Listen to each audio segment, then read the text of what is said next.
Finding home, the journey back to yourself. Have you ever felt like you're living someone else's life? Like somewhere along the way, between the promotions and the relationships and the responsibilities, you lost track of who you really are? I recently had the profound privilege of interviewing Selena Gatlin, whose insights on resilience and authentic leadership have transformed countless lives. This woman isn't just changing boardrooms, she's reshaping entire communities through her revolutionary approach to leadership. Her work with women of color in professional spaces has created ripples of change that extend far beyond corporate walls into neighborhoods that desperately needed champions. What struck me most about our conversation wasn't just her impressive accomplishments, but how she articulated something so many of us feel but can't name: the journey of making it back home to ourselves. That conversation changed me. And today, I want to share what I learned. We talk about making it all the time, don't we? Making it to the corner office, making it through the divorce, making it past the crisis. But what about making it home? Not to a physical place with walls and a roof, but home to yourself, to that version of you that existed before the world told you who to be. I'm not talking about some Instagram perfect self discovery retreat with white linen and sunset yoga poses.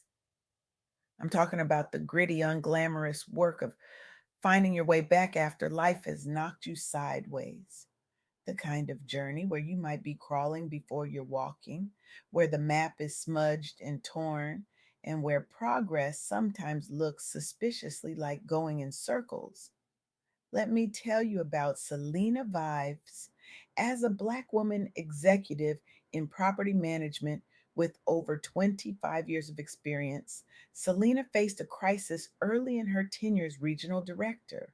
Her company was hemorrhaging money due to construction delays and unexpected regulatory fees. The easy solution? Layoffs. The spreadsheets practically begged for it.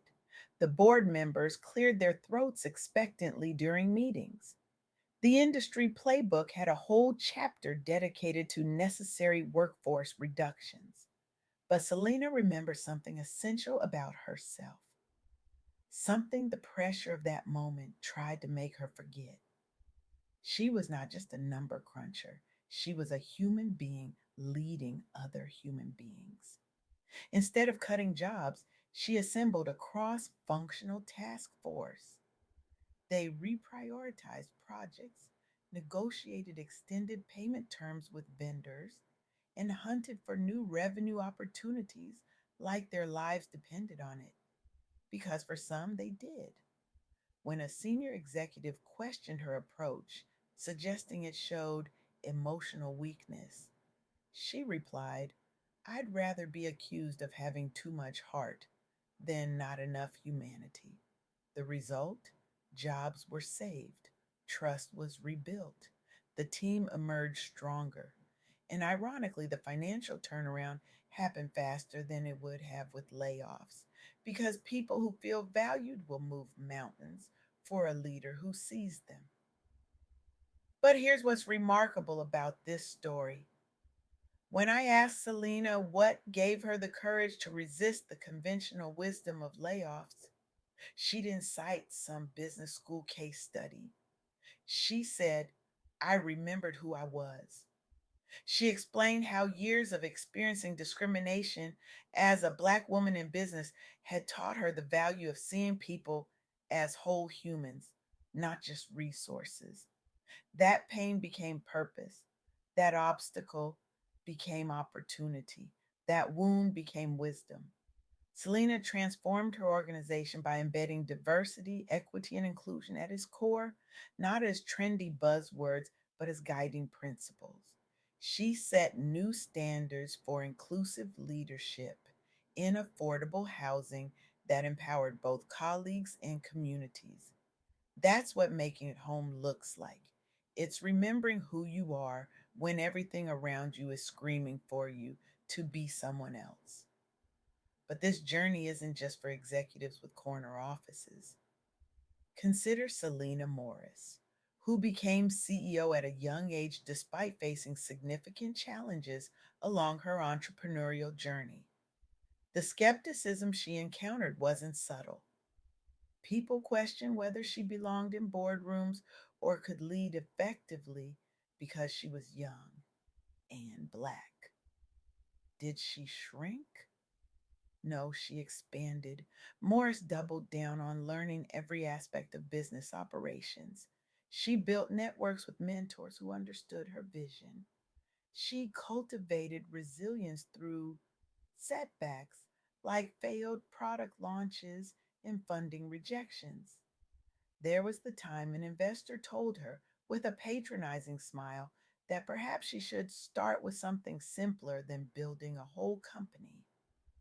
She thanked him for his time, walked out, and immediately called three more potential investors. When another executive suggested her branding was too ethnic, she didn't dilute her vision.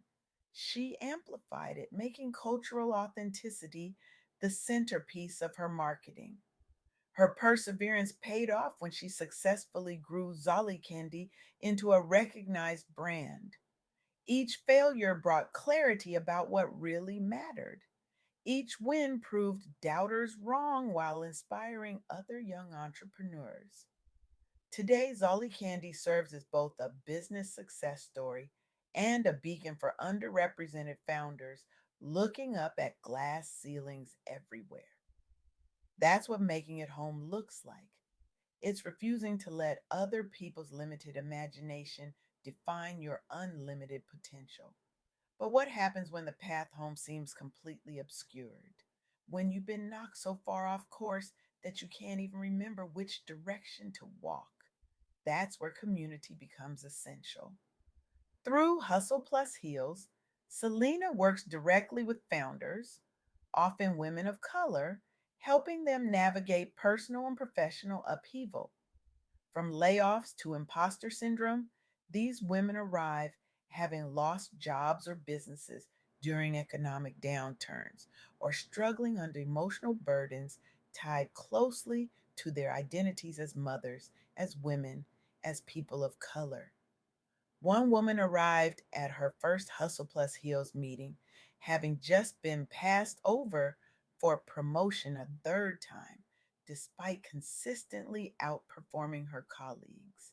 Another came after being told she was too aggressive when she used the exact same communication style as her male counterparts. A third showed up after being the only person laid off from her department, coincidentally, after disclosing her pregnancy. Selena provides hands on guidance, connecting these leaders with resources like funding opportunities and coaching. She offers practical tools for confidence building, what she calls remembering who TFI am, plus peer accountability circles so no one feels alone on their journey back home. The results speak volumes. Founders report renewed purpose. Some pivoted careers entirely, while others rebuilt companies stronger than before, all crediting the tailored support they received when they were most vulnerable. The initiative began out of recognition that traditional business advice often ignores lived realities unique to Black women professionals. Dozens have credited this work with transforming their outlooks on leadership and life itself, turning isolation into empowerment. That's what making it home looks like. It's reaching back to help others find their way too. Now, I want to be clear about something. This journey home isn't linear. It's not like following some GPS that recalculates the moment you make a wrong turn. It's messy. It's two steps forward, one step back. Sometimes it's two steps back and wondering if forward even exists anymore. But here's what I've learned from these remarkable women: you are never defined by your hardships, you define yourself by how you rise from them. The world will try to tell you who you are. It will point to your failures and say, that's you. It will highlight your mistakes and insist, this is who you'll always be. It will look at your circumstances and declare, this is all you deserve. And in those moments, the journey home begins with a single radical act: disagreeing. No, that's not me. That's what happened to me. That's what I experienced. That's what I survived. But that is not who I am. Making it home means reclaiming your narrative. It means setting boundaries around your peace. It means choosing self love even when, especially when, it feels foreign or selfish or frivolous. I'm reminded of something Selena Gatlin said during our interview that stopped me in my tracks. Resilience isn't about how hard you can push through pain. It's about how honestly you can face it, how completely you can heal from it, and how generously you can use it to light someone else's path. That's the difference between merely surviving and truly coming home to yourself. So, what does this mean for you? How do you begin or continue your own journey home? First, recognize that building resilience requires vulnerability and community. Whether you're raising children alone or navigating professional discrimination, asking for help and supporting others are acts of strength that move us all forward. Second, reflect honestly on where you might be pretending instead of living authentically. Take one brave step this week toward reclaiming your own story, even if it means reaching out for help or setting new boundaries around your peace. Third, remember that every challenge you face can become a stepping stone back to yourself. The very things designed to break you can become the bridge that leads you home. In the Hustle Plus Heals community, there's a powerful practice where women gather in circles and take turns completing this sentence: I am coming home to. The answers are as diverse as the women themselves. I am coming home to my creativity. I am coming home to my voice. I am coming home to my boundaries. I am coming home to my joy. I am coming home to my power. I am coming home to my peace. What would your answer be? What part of yourself are you in the process of reclaiming? Because here's the truth: the world needs you to make it home, not just for your sake, but for all of us. We need people who remember who they are in a world constantly trying to make them forget.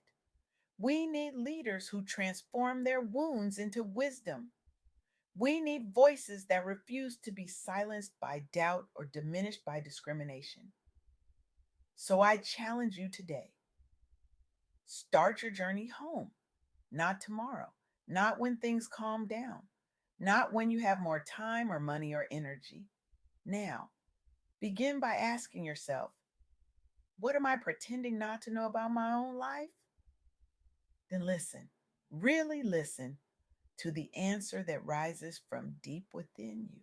Take out your phone right now. Set a reminder for 1 week from today that asks, what one thing have I done to come home to myself? Make it a non negotiable appointment with your authentic self. And if you're already on this journey, reach back. Find someone who's still searching and offer them what Selena offers her community: not a map, but a mirror, a reflection of their inherent worth and limitless potential. The journey home isn't easy. There will be detours and dead ends. There will be moments when you wonder if you're lost beyond finding, but you are never too lost to be found. You are never too broken to be whole. You are never too far gone to make it back. So today, right now, take a deep breath. Feel your feet on the ground. Place a hand over your heart and whisper to yourself the words that begin every journey home: I remember who I am. And then take the first step. not because the path is clear, but because you are clear. Not because the way is easy, but because you are worth it. The journey back to yourself might be the hardest one you'll ever take. But I promise you this, it's the only one that leads home.